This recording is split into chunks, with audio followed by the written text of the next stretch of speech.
ఏమండి ఇంకొక మాట చెప్పనా, విలేజ్ల్లో పల్లెటూళ్ళల్లో సేవ చేసేటువంటి సేవకులు అంటే కొంతమంది విశ్వాసులకు చిన్న చూపు. ఆయనది ఏముంది, చిన్న మందిరం, చిన్న మంద, చిన్నోడేగా. అదే పట్టణాల్లో అయితే పెద్ద దైవజనులు ఉన్నారని చెప్పేసానని భ్రమలో బ్రతుకుతుంది క్రైస్తవ సమాజం. గుడ్డితనంలో క్రైస్తవ జనమా మేలుకో.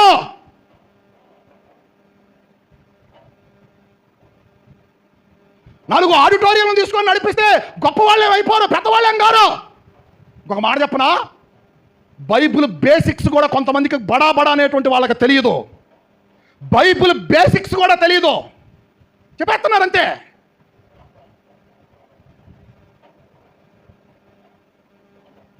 చిన్న గ్రామాల్లో ఏమంటే చిన్న గ్రామాల్లో దేవుని మీద ఆధారపడి, విశ్వాసం మీద ఆధారపడి ఏమండి దేవుణ్ణి పట్టుకొని బ్రతికేటువంటి గొప్ప దైవజనులు చిన్న మందనే నడిపించుకుంటే కోకొల్లలుగా ఉన్నారు తెలంగాణ రాష్ట్రంలో.